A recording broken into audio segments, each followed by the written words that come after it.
took away a lot of tools from Module 1. It gave me an opportunity to reflect on my classroom management. As you can see, I'm in a computer lab, and I feel like I've got it under control, and I feel like my students understand my expectations.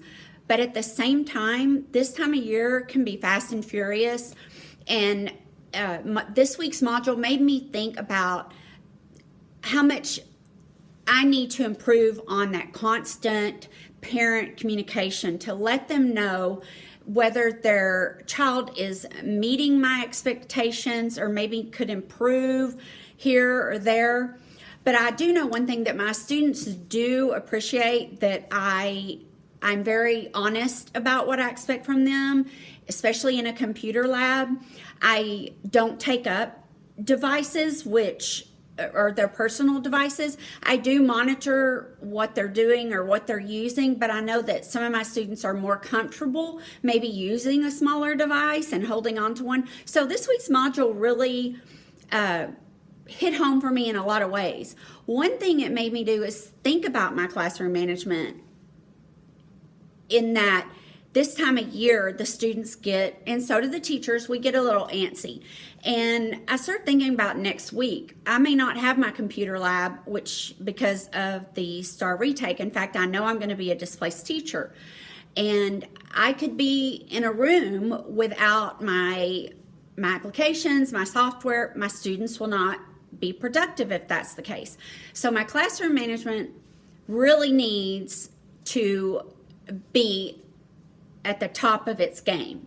I really need to bring it next week. And Module 1 made me think about that. What am I doing as far as classroom management? I understand that my students know exactly what I expect from them. But I wanted to share something with you that I came up with that really helps, especially with my game programming students, because they're mostly boys. As I was saying, I wanted to share something with you guys that I do with my boys. Like I said, game programming and design, so I've got mostly boys.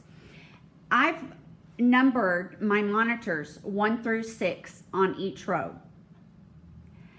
And I pull a popsicle stick from this orange cup. And I pull an orange one.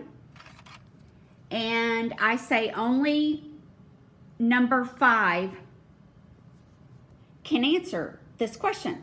So I've got 6 number 5s, and I ask a question about something we covered in the lesson, the previous class period, or something we just went over. And so the 5s, one number 5 out of the group will answer the question, and I let them choose from a goodie bag. It could be a bag of chips.